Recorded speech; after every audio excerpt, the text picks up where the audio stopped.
नमस्कार। फिर से मैं आपको स्पीच और लैंग्वेज के संबंधित जानकारी दूंगा। हमारे बच्चे, कई सारे बच्चे होते हैं जिनमें सेरिब्रल पाल्सी है, ऑटिज़म है, एमआर चिल्ड्रन है। इन बच्चों में क्या देखा जाता है कि इनका न केवल बोलने में समस्या होती है, इसके अलावा इनको खाने की भी समस्या होती है।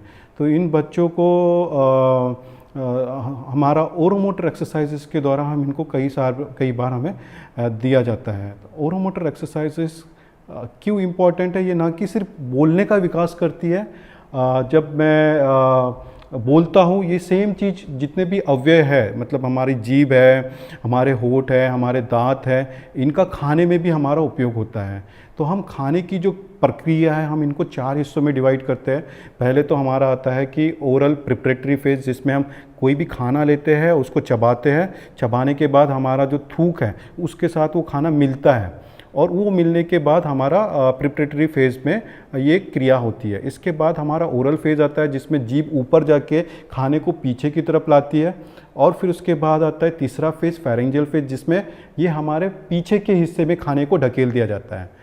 चौथा फेज़ है इसोफेजियल फेज़, जो कि खाने की नली के द्वारा हमारे पेट में पहुंचता है।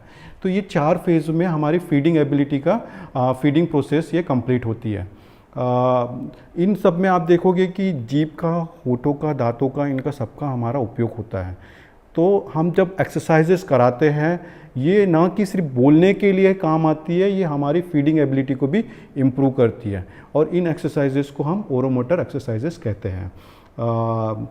क्योंकि हमारे जीभ का सेंसेशन का भी एक है, जिसमें महसूस करने की क्षमता, और इनको मोटर एबिलिटी मतलब इनको हिलाने की क्षमता, इन दोनों क्षमताओं के ऊपर में हम काम करते हैं। तो एक होता है परसेप्शन और एक होता है सेंसेशन, परसेप्शन और मोटर एबिलिटी। इनके साथ में हम दोनों के ऊपर में काम करते हैं। तो अगर मान लो कि सबसे पहले मैं वो स्टार्ट करूँगा हमारी चिक मसल्स के, गालों के द्वारा। तो गालों में हम टैपिंग एक्सरसाइजेस करते हैं। इस प्रकार की टैपिंग एक्सरसाइजेस से हम गाल के ऊपर में जो भी मसल्स है, जो खाने में और बोलने में जो यूज़ आती है, उनको हम स्टिमुलेट करते हैं। तो इस प्रकार की एक्सरसाइजेस को हम टैपिंग एक्सरसाइजेस करते हैं, जो कि आप घर पे बहुत आसानी से कर सकते हो। दूसरी होती है कि फिंगर मसाज। तो बहुत आराम से आप अंगूठे की सहायता से बच्चे को हल्के हल्के हाथों से ये मसाज दे सकते हैं। आप ये ध्यान रखिए, जब आप ये एक्सरसाइजेस कर रहे हैं, उसके पहले आप अपने हाथ को सैनिटाइज कर लीजिए, अपने आप को सैनिटाइज कर लीजिए, तभी ये ओरोमोटर एक्सरसाइजेस का आप उपयोग कर सकते हैं। तो इस प्रकार से मैंने आपको 2 एक्सरसाइजेस बता चुका हूँ। एक तो finger tapping exercises, finger massage exercises to oral structures. इसके साथ ना कि ओनली यहाँ पे ये हमारे गाल के नीचे के हिस्सों में भी जाके टैपिंग एक्सरसाइजेस करना है। तो ये हमारे वॉइस बॉक्स को और हमारे जो नीचे के अवयव जो बोलने के यूज़ होते हैं, हमारी जॉ के नीचे के एक्सरसाइजेस के लिए भी काम में आते हैं, मसल्स को स्टिमुलेट करने के काम में भी आते हैं। इसके बाद है एक होठों की एक्सरसाइजेस। अगर मुझे होठों को कसरत करानी है तो कौन कौन सी कसरतें हैं? तो होठों को कसरत कराने के लिए हम सबसे पहले होठों को छोटा करना, आकार में छोटा करना, फिर होठों को बड़ा करना।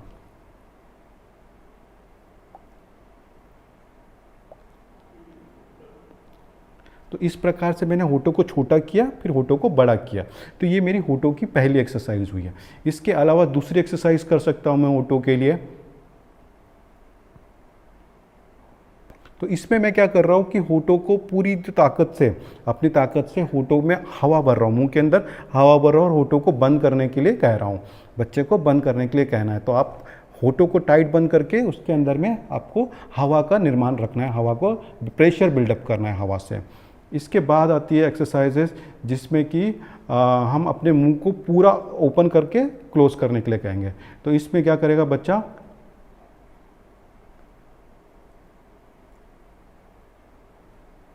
तो इसमें आप देखिएगा कि मैं जब मुंह खोल रहा हूँ तो मेरी होठ भी जो है खुल रहा है, फिर बंद हो रहा है, फिर खुल रहा है, फिर बंद हो रहा है। तो इस प्रकार से आपने होठों की एक्सरसाइजेस किया। इसके बाद में मैं आपको बता सकता हूँ हमारी जीभ की एक्सरसाइजेस, हम जीभ की कौन कौन सी कसरतें करा सकते हैं बच्चे को। तो इसमें हमारी जीभ सबसे ज़्यादा एक्टिव, मतलब सबसे ज़्यादा हिलने वाली अवयव जो है हमारे बोलने की क्रिया में, खाने की क्रिया में जीभ है।